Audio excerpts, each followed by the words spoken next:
नमस्कार। हमारे चैनल में आपका स्वागत है। मैं हूं रामचंद्र मौर्य। साथियों, आज 2 अक्टूबर है, गांधी जयंती।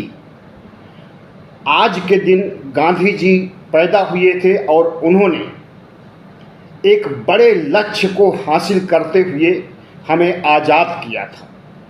लेकिन जिस भारत को उन्होंने आज़ाद किया था, इसी भारत के नफरती लोगों ने गांधी जी की हत्या कर दी और इस हत्या के पीछे हिंदू संगठन ही थे।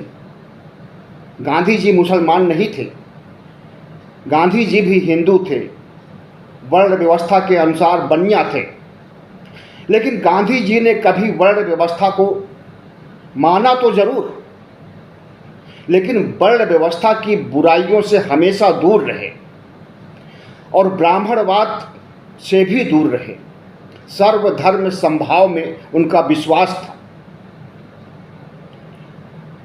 उनका जो प्रिय भजन रघुपति राघव राजा राम है, इसमें ईश्वर का भी नाम है, अल्लाह का भी नाम है। तो गांधी जी की हत्या करने वाले आरएसएस के लोग आज भी जिंदा हैं। आज भी गोडसे की पूजा होती है।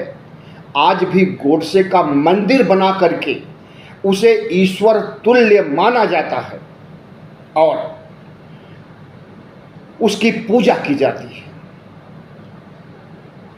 जिन शक्तियों ने, जिन लोगों ने गांधी जी की हत्या किया था, वह तो नहीं हैं, लेकिन उनके वंशज जरूर विद्यमान हैं, जो कि आरएसएस के रूप में, भारतीय जनता पार्टी के रूप में, तमाम कट्टर हिंदूपंथी संगठन के रूप में आज भी जिंदा है। हिंदू महासभा बहुत पुराना संगठन है हिंदुओं का, आरएसएस से भी पुराना संगठन है। इसी संगठन ने हत्या किया था। गोडसे इसी संगठन में था और गोडसे के साथ सावरकर भी थे और कई हिंदूवादी नेता थे, जिन्होंने इसलिए गांधी जी को मारा कि इन्होंने देश का बंटवारा किया था। इनके ऊपर आरोप लगाया गया कि इन्होंने देश का बंटवारा किया और पाकिस्तान का निर्माण किया, जबकि पाकिस्तान का निर्माण में ब्रिटेन के शासकों का हाथ है और अगर गांधी जी नहीं मानते तो शायद आज़ादी मिलती भी नहीं। और जिन लोगों ने मारा उसमें सावरकर षड्यंत्रकारी था। मारा तो गोडसे है, लेकिन मारने के पहले जो षड्यंत्र रचा गया था उसकी पृष्ठभूमि में सावरकर था और उसी सावरकर ने सबसे पहले द्विराष्ट्रवाद का सिद्धांत लागू किया था। अब उसकी विचारधारा थी कि 2 राष्ट्र होना चाहिए, हिंदुओं का और मुसलमानों का अलग होना चाहिए।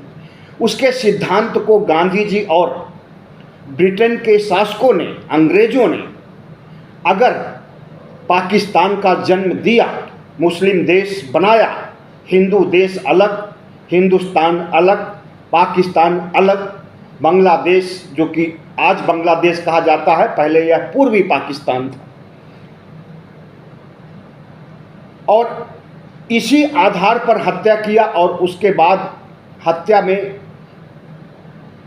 करीब 6 बार उनके ऊपर अटैक किए गए और 7वीं बार कामयाबी मिली इन हत्यारों को। गांधी जी को सिर्फ भारत ही नहीं मानता है, पूरा देश मानता है, पूरा दुनिया मानती है। गांधी जी और तथागत बुद्ध ऐसे महापुरुष हैं जिन्हें दुनिया के देशों में जाना जाता है और इनके आदर्शों, इनके सिद्धांतों, इनके उपदेशों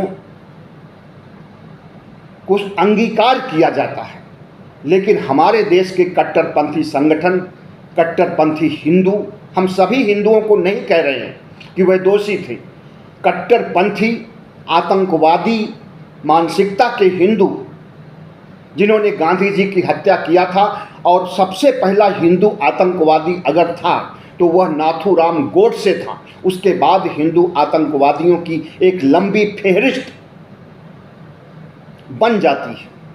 और आज भी, पहले तो गांधी जी के शरीर की हत्या की गई, आज गांधी जी के आत्मा की, गांधीवाद की, गांधी दर्शन की हत्या की जा रही है। अगर संविधान को ख़त्म करने की बात कही जा रही है कि हमें 400 पार सीटें दीजिए, हम संविधान ख़त्म कर देंगे, तो यह एक तरह का गांधीवाद ही है जिसे ख़त्म करना चाहते हैं कट्टरपंथी लोग।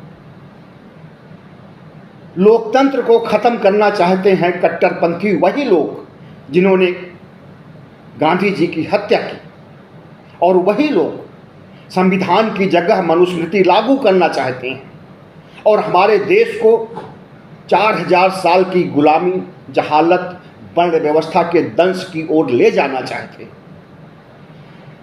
ऐसे तत्वों से हमें सावधान रहना है। इनका हिंदू राष्ट्र का एजेंडा गांधीवाद और संविधान और लोकतंत्र के खिलाफ है। हमें पूरी ताकत लगा करके इनके हिंदू राष्ट्र को रोकना होगा। बाबा साहब डॉक्टर भीमराव अंबेडकर ने भी कहा था कि एक दिन ये कट्टरपंथी शक्तियां जिन्होंने गांधी जी की हत्या की है, हिंदू राज स्थापित करने के लिए कुछ भी कर सकते हैं, और अगर इनके गलत हाथों में संविधान चला जाएगा तो संविधान का भी गलत इस्तेमाल कर सकते हैं। जो बाबा साहब ने आशंका व्यक्त की थी, आज वही हो रहा है और इनके हाथ में संविधान चला गया है, सत्ता चली गई है। तो उस सत्ता का दुरुपयोग करते हुए जिस तरह से देश को बेच देने, देश को ख़त्म करने और लोकतंत्र को ख़त्म करने, संविधान को ख़त्म करने,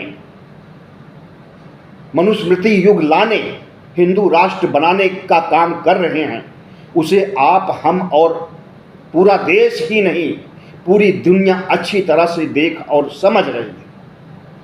तो पहले इन्होंने गांधी जी की हत्या किया और आज गांधीवाद की, गांधी के आत्मा की हत्या कर रहे हैं। आज भी गांधी जी के पुतले को गोली मारी जाती है और वही हिंदू सभा, महासभा के लोग हैं, जिसमें पूजा नाम की एक औरत है जो कि गोली चलाती है गांधी जी के पुतले पर। और पुतला इस ढंग से बनाया गया है कि उसके अंदर खून, पुतले के अंदर खून रखा गया, और वह खून जब गोली मारने पर निकलता है, फैलता है चारों ओर, तो तालियां बजा करके अट्टहास करते हैं और आह्लादित होते हैं कि मैंने गांधी को मारा, गांधीवाद को भी मार दिया, गांधी दर्शन को भी मार दिया। और यह सब थोड़े समय पहले ही अलीगढ़ में हुआ था। और इस देश की सरकार कानून व्यवस्था के नाम पर भरे डींगे हाँके और कहे सुशासन, गुड गवर्नेंस, क्या क्या अपने को कहे, लेकिन उन आतंकियों को, जी हाँ, जिन लोगों ने गांधी के पुतले पर गोली चलाया, उन्हें हम आतंकी ही कहेंगे। और आतंकवाद की घटना में साध्वी प्रज्ञा पकड़ी तो भी गई है, आतंकवाद का मुकदमा भी तो चल रहा है, लेकिन उसे सांसद बनाया है। किसने सांसद बनाया है? नरेंद्र मोदी ने सांसद बनाया, भारतीय जनता पार्टी और आरएसएस ने सांसद बनाया है। तो आरएसएस की विचारधारा, आरएसएस का एजेंडा और आरएसएस का उद्देश्य इस देश में ब्राह्मणवाद को थोपना, हिंदुत्व को थोपना और सभी धर्मों को खत्म कर देना इनका उद्देश्य है। देश की साझा संस्कृति के बड़े दुश्मन हैं आरएसएस के लोग, भारतीय जनता पार्टी और कट्टर हिंदू। ये नहीं चाहते हैं कि तमाम धर्म जो हमारे देश में सदियों से फल फूल रहे हैं, सभी के अंदर सर्वधर्म समभाव है, वह बना रहे और सभी एक साथ सौहार्दपूर्वक प्रेम से रहें। और सौभाग्य से इनका मोहरा लेने के लिए, इन्हें दुरुस्त करने के लिए हमें एक नेता राहुल गांधी के रूप में मिल गया है। और वह राहुल गांधी खुद गांधी नेहरू परिवार का है और उस गांधी की भी हत्या करने के लिए ये लोग आए दिन बयान देते रहते हैं। जिस तरह से इन्होंने, नाथूराम गोडसे ने गांधी जी की हत्या किया, उसी तरह से अब कोई कह रहा है कि आंख निकाल करके लाइए, 11 लाख रुपए देंगे। कोई कह रहा है जमीन में दफन कर देंगे। कोई कह रहा है कि राहुल गांधी आतंकवादी है, इसे खत्म कर देना चाहिए। तो नाथूराम गोडसे के वंशज हैं ये सब, भारतीय जनता पार्टी और आरएसएस वंशज हैं ये गोडसे के। और ये आज के गांधी राहुल गांधी को भी निशाना बनाना चाहते हैं। लेकिन राहुल गांधी डरने वाला व्यक्ति नहीं है। भारत जोड़ो यात्रा में राहुल गांधी ने 2 नारे दिए थे, डरो मत और नफरत के बाजार में मोहब्बत की दुकान। कमोबेश यही बातें महात्मा गांधी भी कहते थे जब सत्य, अहिंसा और अभय रहने के लिए संबोधित करते थे। और यही बात तथागत बुद्ध से लेकर गुरु नानक, कबीर और जितने भी महापुरुष हमारे हुए हैं, बाबा साहब अम्बेडकर तक ने यही बात कही है कि डरो मत, बुरी शक्तियों का मुकाबला करो। इनके नफरत जो फैला रखे हैं, उस नफरत की जगह मोहब्बत पैदा करो। लेकिन आज भारत में नाथूराम गोडसे के हत्यारे गलती से 2014 में सत्ता में आ गए। नरेंद्र मोदी आरएसएस के प्रचारक थे।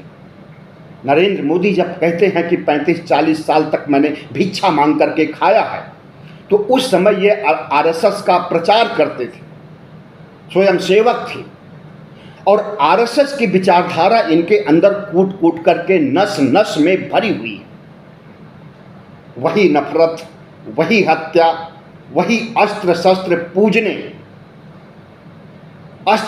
पूजने का अगर काम इस देश का मुसलमान करे तो उसी दिन उसके घर पर बुलडोजर चल जाएगा, उसे गिरफ्तार कर लिया जाएगा, सबसे बड़ा आतंकवादी कहा जाएगा, गोली भी मारी जा सकती है सरेआम।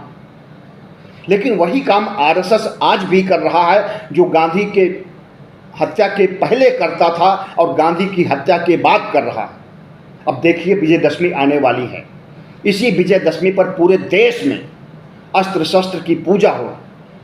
पिछले 99 सालों से ऐसा हो रहा है। जब से आरएसएस बना है तभी से नफरत का जहर फैला रहा है और इसे कई बार बैन भी किया है। सरदार पटेल ने बैन किया था। जिस सरदार पटेल को बहुत ऊंची मूर्ति बना रखी है गुजरात में नरेंद्र मोदी ने, उसी सरदार पटेल ने आरएसएस को बैन किया था। क्यों बैन किया था? उसकी बुराइयों को अच्छी तरह से समझते थे। उसने जिस तरह से गांधी जी की हत्या किया, गांधीवाद की हत्या किया, गांधी के विचारों की हत्या किया, उससे परिचित थे, इसलिए बैन किया। समाज में जहर घोलने का काम आरएसएस, भारतीय जनता पार्टी और तमाम हिंदू संगठन कर रहे हैं। हम समझ रहे हैं कि भारत आज एक ऐसे मोड़ पर खड़ा है जहां पर विनाश और विकास 2 रास्ते जा रहे हैं। आरएसएस, भारतीय जनता पार्टी, तमाम हिंदू संगठन हमें विनाश की ओर ले जाने के लिए प्रेरित कर रहे हैं और धर्मनिरपेक्ष विचारधारा, समाजवादी विचारधारा वाले राहुल गांधी हमें विकास की ओर ले जाना चाहते हैं। यह डिसाइड करना है आपको। आज गांधी जयंती के दिन डिसाइड करना है कि आपको विकास के रास्ते पर चलना है या विनाश के रास्ते पर चलना है। आज की सत्ता जो गलती से आ गई 2014 में, उसने इस तरह से अपना जनाधार गलत ढंग से झूठ बोल करके, जुमले छोड़ करके इस देश के लोगों के दिमाग का परिवर्तन करके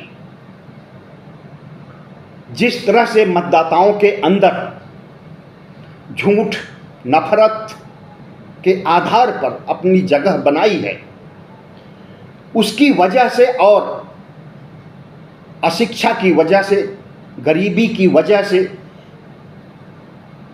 ये सत्ता में हैं।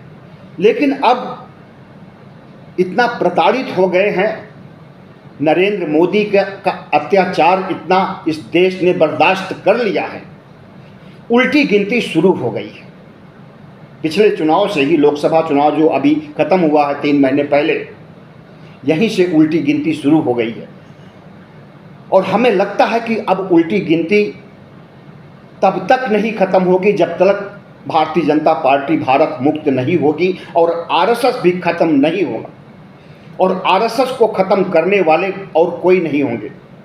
इस देश के धर्मनिरपेक्ष विचारधारा में विश्वास रखने वाले, साझा संस्कृति में विश्वास रखने वाले, संविधान, लोकतंत्र और धर्मनिरपेक्ष भारत में विश्वास करने वाले हम, आप और हमारी आपकी तरह सोच वाले नेता राहुल गांधी, यही लोग आरएसएस की विचारधारा को भी खत्म करेंगे और आरएसएस को भी खत्म करेंगे। इनकी कुटिल, गंदी और ओछी हरकत को हमेशा हमेशा के लिए खत्म करेंगे। तो जिस तरह से प्रधानमंत्री नरेंद्र मोदी और भागवत में सत्ता संघर्ष को लेकर के, भारतीय जनता पार्टी पर कब्जे को लेकर के संघर्ष छिड़ा हुआ है, हमें लगता है कि ये आपस में ही कट मरेंगे। जो नफरती लोग होते हैं उनके अंदर सत्य, अहिंसा और करुणा के लिए कोई जगह नहीं होती है। नरेंद्र मोदी के अंदर भी वह जगह नहीं है और आरएसएस के प्रमुख के अंदर भी वह जगह नहीं है। सत्ता संघर्ष चल रहा है। अगर ये आपस में लड़ कट करके मर जाएंगे तब तो अच्छी बात है, भारत मुक्त हो जाएगा इनसे, इनके अत्याचारों से, इनकी गांधीवादी हत्या, गांधी के विचारों की हत्या करने वाली मानसिकता से। और अगर ये आपस में लड़ करके नहीं मरेंगे तो इन्हें मारने वाले पैदा हो गए। हर साल 2 अक्टूबर मनाया जाता है, 30 जनवरी भी मनाई जाती है बलिदान दिवस के रूप में, जिस दिन गोडसे ने मारा था गांधी जी को अपनी रिवाल्वर से, पिस्तौल से। तो इस देश में गांधीवाद अभी जिंदा है। मारने की कोशिश की गई गांधीवाद की, गांधी दर्शन को भी मारने की कोशिश की गई। इसी तरह से बुद्धिज्म को मारने की कोशिश की गई थी। बुद्धिज्म को खत्म करके ब्राह्मणवाद को स्थापित करने की कोशिश की गई थी और स्थापित किया भी। लेकिन बौद्ध धर्म फिर से पुनर्जीवित हो रहा है भारत में। पूरी दुनिया में तो जीवित है ही, 124 देशों में बौद्ध धर्म माना जाता है दुनिया की। भारत में फिर से बहुत तेजी से बौद्ध धर्म उठ करके खड़ा हो रहा है और ब्राह्मणवाद के खिलाफ, मनुवाद के खिलाफ, अगर अंबेडकरवाद और दलित विचारधारा के तहत बुद्धिज्म और अंबेडकरवाद और गांधीवाद तीनों साथ मिलकर के चलेंगे तो हम समझते हैं इन नफरती विचारधारा वाले हत्यारों, आतंकवादियों का सफाया जल्द हो जाएगा। बहुत बहुत धन्यवाद। अच्छा लगा हो वीडियो तो हमारे चैनल को सपोर्ट कीजिएगा, सब्सक्राइब कीजिएगा और शेयर कीजिएगा। धन्यवाद।